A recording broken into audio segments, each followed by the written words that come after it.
আসসালামু আলাইকুম সুপ্রিয় শিক্ষার্থীরা, কেমন আছো সবাই? আশা করি ভালো আছো। তোমরা যারা নতুন শুনছো তাদেরকে আমার আন্তরিক শুভেচ্ছা এবং অভিনন্দন। আমি তোমাদেরকে নবম দশম এসএসসি ব্যাচের উচ্চতর গণিত বইয়ের স্থানাঙ্ক জ্যামিতি অধ্যায়ের 11.1 বিভিন্ন টপিকের সমাধান দিয়েছি ধারাবাহিকভাবে। আশা করি তোমরা আগের ভিডিওগুলো দেখেছো, এই ভিডিওটা দেখলেই মোটামুটি অর্থাৎ 11.1 যে অঙ্কগুলো আছে মোটামুটি সেগুলোর সমাধান হয়ে যাবে।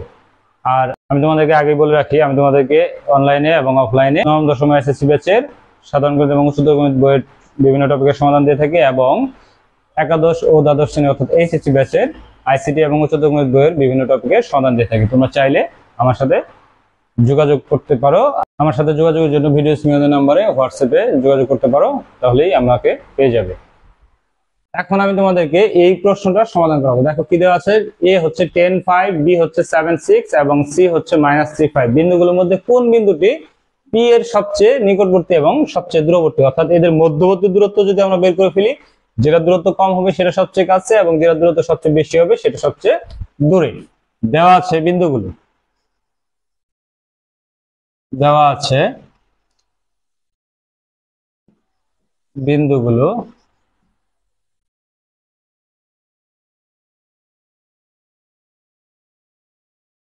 এ 10.5, বি 7.6, সি -3.5 এবং পি 3-2। আমাদের প্রশ্ন বলছে যে এ বি সি এই বিন্দু তিনটার সবচেয়ে কাছের পি কার কাছে এবং সবচেয়ে দূরে কোন বিন্দুটা। তাহলে আমরা বের করব, দূরত্বটা বের করি। তাহলে পি এ সমান, তাহলে আমরা দূরত্বটা বের করি। পি এ সমান √, পি হচ্ছে 3-2, এখান থেকে আমরা এর মান বের করবো। তাহলে 3 - 10 x1 - x2 whole square plus y1 হচ্ছে -2 - 5 হোল স্কয়ার ইকুয়াল টু -3 আর -3 থেকে 10 বাদ দিলে -7 হোল স্কয়ার, আর এখানে -2 আর -5 মিলে হচ্ছে -7 whole square equal to √49 plus 49 সমান √98। পিবি বের করব। আমি পাশাপাশি লিখতেছি যাতে বোর্ডের মধ্যে অঙ্কগুলো শেষ করা যায়, তোমরা নিচে নিচে লিখতে পারো। 3 - 7 whole square plus -2 - 6 whole square, অর্থাৎ ওই যে আমরা সূত্রটা শিখেছিলাম x1 - x2 whole square plus y1 - y2 whole square, সব জায়গায় মোটামুটি এই সূত্রটাই ব্যবহৃত হচ্ছে। অর্থাৎ এই অধ্যায়ের অঙ্কগুলো সব এই একটা সূত্র নির্ভরশীল। 4 × 4 = 16, 64 √80। PC equal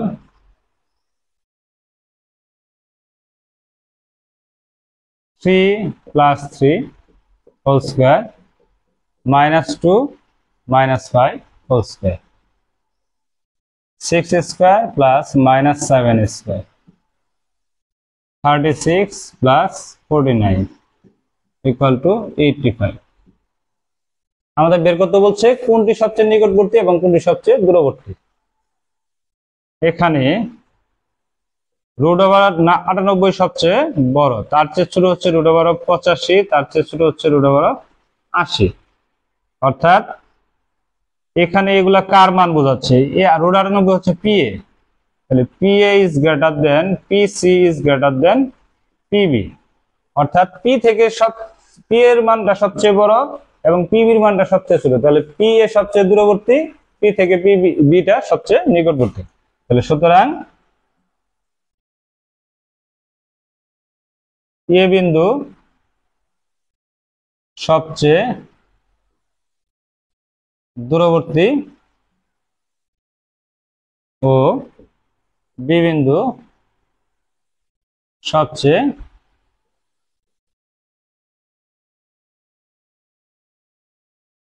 নিকটবর্তী।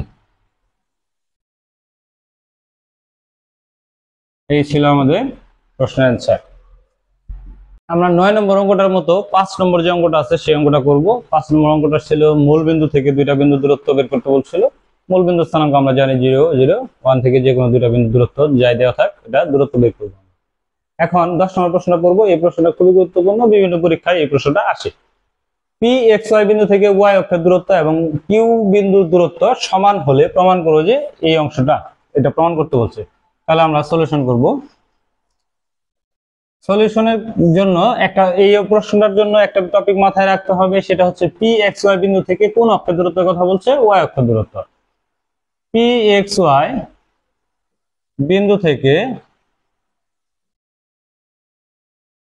ওয়াই অক্ষের দূরত্ব, এটা আমাদের জেনে নিতে হবে এবং এটা গ্রাফ বা ছক কাগজ দেখলে আমরা আরো ক্লিয়ার হয়ে যাব। যখন কোনো বিন্দু থেকে যে অক্ষের দূরত্বের কথা বলবে, আমরা যেহেতু দ্বিমাত্রিক স্থানাঙ্ক ব্যবস্থা করতেছি, তাহলে যে অক্ষের কথা বলবে তার অন্য যে অক্ষটা সেই অক্ষের মানটাই হবে সেই দূরত্বটা। তাহলে পি এক্স ওয়াই বিন্দু থেকে ওয়াই অক্ষের দূরত্ব কি হবে? এক্স অক্ষের মান, ভুজের মান। আবার যদি পি এক্স ওয়াই বিন্দু থেকে এক্স অক্ষের দূরত্বের কথা বলতো তাহলে হবে কোটির মান। যেহেতু এখানে ভুজ এক্স এবং কোটি ওয়াই, তাহলে ওয়াই অক্ষের দূরত্ব হবে ভুজের মান অর্থাৎ এক্স। আবার পি এক্স ওয়াই ও কিউ পি টু বিন্দুদ্বয়ের মধ্যবর্তী দূরত্ব পি কিউ। প্রশ্ন মতে কি বলতে পারি? পি কিউ সমান এক্স। আচ্ছা, পি কিউ বলতে আমরা কি বুঝি? X one minus X two whole square, অর্থাৎ X minus three whole square plus Y minus two whole square equal to x square. এখানে আমরা সূত্র বসাই, A minus B whole square, A square minus two A B plus B square, একইভাবে y square minus two into y into two plus two square equal to x square. X হবে এগুলো, যখন আমি root over উঠাই দিব তখন x square হবে, একটু মিস্টেক হয়ে গিয়েছিল। আচ্ছা, এখানে আমরা কি করব? এই মানগুলো ঠিকঠাক হিসাব করি। এক্স স্কোয়ার মাইনাস 3 দুগুণে 6x plus 9 plus y square minus 4x plus 4 equal to x. এবার আমরা এই রুটটা তুলে দেবো, তাহলে ওই পাশে গিয়ে স্কোয়ার হবে, আর এই পাশে দেখবো x square minus 6x plus y square minus 4y plus 9 plus 4 equal to 13 আর ইকুয়াল টু এক্স স্কোয়ার। জায়গা নেই, সাইডে লিখতেছি, দেখো এই এক্স স্কোয়ারটাকে আমরা বাম পাশে নিয়ে চলে আসি, তাহলে কি হবে? X square minus 6x plus y square minus 4y plus 13 minus x square সমান 0। সাজিয়ে লিখি, y square minus 4y minus 6x plus 13, অর্থাৎ এক্স স্কোয়ার কাটা ইকুয়াল টু 0। এই প্রশ্নটাই আমাদের প্রমাণ করতে বলছিল, তাহলে প্রুফ। ধন্যবাদ সবাইকে তখন আমার সাথে থাকার জন্য। আমার পরবর্তী ভিডিও পেতে অবশ্যই তোমরা আমার ইউটিউব চ্যানেলে সাবস্ক্রাইব করবে এবং ফেসবুক পেজটি ফলো দিয়ে রাখবে। যারা অলরেডি সাবস্ক্রাইব করেছো তাদেরকে অসংখ্য ধন্যবাদ, আর যারা সাবস্ক্রাইব করনি তারা অবশ্যই সাবস্ক্রাইব করবে। আমার এই ভিডিওগুলো যদি তোমার বিন্দুমাত্র কোনো উপকারে আসে তাহলে আমি তোমার কাছ থেকে অবশ্যই সাবস্ক্রাইব এবং পেজে লাইক ফলো আশা করতেই পারি। যদি তুমি এখানে অঙ্কের ভিতরে কোনো তথ্য মিসিং থাকে বা তোমার কাছে মনে হয় যে এটা তুমি বুঝতে পারোনি, তাহলে অবশ্যই তুমি আমার ভিডিওর নিচে গিয়ে কমেন্ট করবে, আমি তোমার কমেন্টে রিপ্লাই দেওয়ার চেষ্টা করব। ধন্যবাদ।